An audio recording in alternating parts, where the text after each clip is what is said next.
Guys, welcome back to Prekshaka Gowda YouTube channel. So ಇವತ್ತಿನ blog ಬಂದ್ಬಿಟ್ಟು Thursday blog ಆಗಿರುತ್ತೆ. ಪ್ರತಿ ಥರ್ಸ್ಡೇ ಕೂಡ ನಾವು ರಾಘವೇಂದ್ರ ಸ್ವಾಮಿ ಮಠಕ್ಕೆ ಹೋಗ್ತಿದ್ವಿ, ಶ್ರೀ ಕಾಮಧೇನು ಕ್ಷೇತ್ರ. ನಾನು ಇದ್ರ ಬಗ್ಗೆ ಆಲ್ರೆಡಿ ಲಾಸ್ಟ್ ಬ್ಲಾಗಲ್ಲಿ ಹಾಕಿದ್ದೀನಿ, ಎಪಿಸೋಡ್ 1-2 ಅಂತ. ಅದನ್ನ ಹೋಗ್ಬಿಟ್ಟು ಪ್ಲೀಸ್ ಚೆಕ್ಔಟ್ ಮಾಡಿ. ನಿಮ್ಗೆ ಇನ್ನೂ ಅದ್ರ ಬಗ್ಗೆ ಇನ್ಫಾರ್ಮೇಷನ್ ಬೇಕು ಅಂದರೆ, ನಾವು ಇವತ್ತು 8ನೇ ವಾರ ತುಪ್ಪದ ದೀಪ ಹಚ್ತಾ ಇರೋದು. ನೆಕ್ಸ್ಟ್ ವಾರ ಬಂದ್ಬಿಟ್ಟು 9ನೇ ವಾರ, ಲಾಸ್ಟ್ ವಾರ. ಸೊ ಇವಾಗ ನಾವು 1 ಗಂಟೆ ಹೋಗ್ಬೇಕು ಅಂತ ಅಂದ್ಕೊಂಡಿದ್ವಿ. ಇವಾಗ ಆಲ್ರೆಡಿ 1 o'clock ಆಗಿದೆ. ಸೊ ಅಲ್ಲಿ ಹೋಗೋಷ್ಟು 1:30 ಆಗುತ್ತೆ. ನಾವು ಯಾಕಂದ್ರೆ ಈ ಟೈಮ್ಗೆ ಯಾಕೆ ಹೋಗ್ತಿದ್ದೀವಿ ಅಂದರೆ ರಶ್ ಇರಲ್ಲ ಅಷ್ಟಾಗಿ, ಯಾಕಂದರೆ ಕ್ಯೂಗೆಲ್ಲ ಜಾಸ್ತಿ ಬಂದು ನಿಂತ್ಕೊಳ್ಳೋ ಅವಶ್ಯಕತೆ ಇರಲ್ಲ ಅಂದ್ಬಿಟ್ಟು ಇವಾಗ ಹೋಗ್ತಾ ಇದ್ದೀವಿ. ಇವಾಗ ಹೋದರೆ ಸ್ವಲ್ಪ ಕಮ್ಮಿ ರಶ್ ಇರುತ್ತೆ, ಆಮೇಲೆ ಬೇಗನೂ ದರ್ಶನ ಮುಗಿಸ್ಕೊಂಡು ಬೇಗ ಮನೆಗೆ ಬರ್ಬೋದು ಅಂತ. ಸೊ ತಿರ್ಗಾ ನಾವು ಮನೆಗೆ ಬಂದ್ಬಿಟ್ಟು ತಿರ್ಗಾ ರಾಜಾಜಿನಗರಕ್ಕೆ ಹೋಗಬೇಕು, ಏನೋ ತೊಗೊಳೋದಿದೆ. ಸೊ ಹಂಗೆ ಅದನ್ನು ಕೂಡ ನಾನು ಶೂಟ್ ಮಾಡ್ತೀನಿ ವಿಡಿಯೋನ. ಸೊ ಬನ್ನಿ ಹೋಗೋಣ. ಸೊ ನಾವು ಇವಾಗ ಜಸ್ಟ್ ಮನೆ ಬಿಟ್ವಿ. ನಾವು ಮನೆ ಬಿಟ್ಟಾಗಲೇ 1:30 ಆಗಿತ್ತು. ನಾವೇನೇ ಬೇಕು ಅಂತಾನೆ ಸ್ವಲ್ಪ ಲೇಟಾಗಿ ಬಿಟ್ವಿ, ಯಾಕಂದರೆ ನಮಗೆ ಗೊತ್ತಿತ್ತು ರಶ್ ಇರುತ್ತೆ ಅಂತ. ಬೇರೆ ಟೈಮಲ್ಲೆಲ್ಲ ಈ ಟೈಮಲ್ಲಿ ಬಿಟ್ಟರೆ ಊಟದ ಟೈಮ್ ಅಲ್ವಾ, ರಶ್ ಕಮ್ಮಿ ಇರುತ್ತೆ ಅಂದ್ಬಿಟ್ಟು ಹೋದ್ವಿ. ನಾವು ಹೋಗೋಷ್ಟರಲ್ಲೇ 2 o'clock ಆಗಿತ್ತು.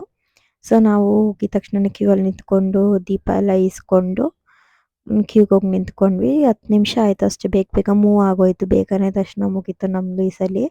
ನಾನು ಇದ್ರದ್ದು ಕಾಮಧೇನು ಕ್ಷೇತ್ರದ ಬಗ್ಗೆ ಎಪಿಸೋಡ್ 1-2 ಅಂತ ವ್ಲಾಗ್ ಮಾಡಿದ್ದೀನಿ. ಇನ್ನು ನಿಮಗೆ ಮೋರ್ ಡೀಟೇಲ್ಸ್ ಬೇಕು ಅಂದರೆ ಆ ವ್ಲಾಗ್ ನಾವು ನೋಡ್ಕೊಳ್ಳಿ. ನಾನು ಡಿಸ್ಕ್ರಿಪ್ಷನಲ್ಲಿ ಕೂಡ ಲಿಂಕ್ ಹಾಕಿರ್ತೀನಿ ಅದ್ರದ್ದು. ನಾನು ಹೇಳ್ದಂಗೆ ನಾನು 9 ವಾರ ತುಪ್ಪದ ದೀಪ ಹಚ್ತೀನಿ ಅಂತ ಹರಕೆ ಹೊತ್ಕೊಂಡಿದ್ದೆ. ಇದು ನಮ್ಮ 8ನೇ ವಾರ ಆಗಿತ್ತು.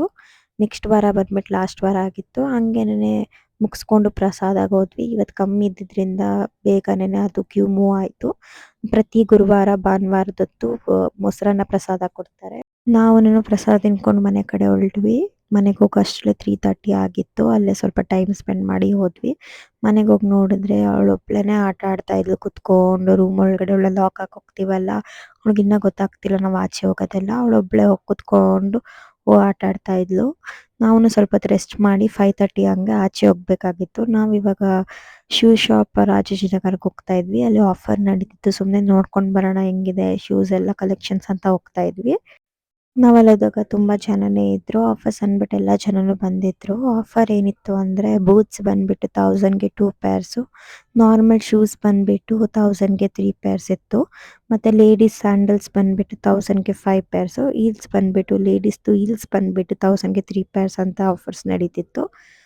ಇವ್ರದ್ದು ಇನ್ಸ್ಟಾಗ್ರಾಮಲ್ಲಿ ಕೂಡ ಪೇಜ್ ಇದೆ, ದ ಶೂ ಶಾಪ್ ರಾಜಾಜಿನಗರ ಅಂತ. ಮತ್ತು ಇವ್ರದ್ದು ನಿಮ್ಗೆ ಅಡ್ರೆಸ್ ಬೇಕು ಅಂದರೆ ಶಾಪ್ದು ನಾನು ಡಿಸ್ಕ್ರಿಪ್ಷನಲ್ಲಿ ಹಾಕಿರ್ತೀನಿ.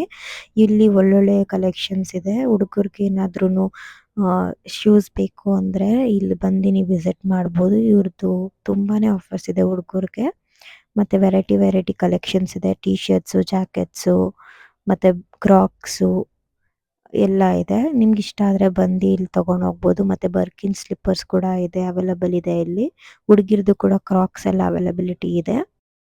ಸೊ ಶಾಪಿಂಗ್ ಎಲ್ಲ ಮುಗಿಸ್ಕೊಂಡು ಮನೆ ಕಡೆ ಹೊರಡ್ತಾ ಇದ್ವಿ. ನಾವು ಹೋಗ್ಬೇಕಾದ್ರೆ Basaveshwara Nagar main road 8th main ರೋಡಲ್ಲಿ ಒಂದು ಗೋಬಿ ಸೆಂಟರ್ ನೋಡಿದ್ವಿ.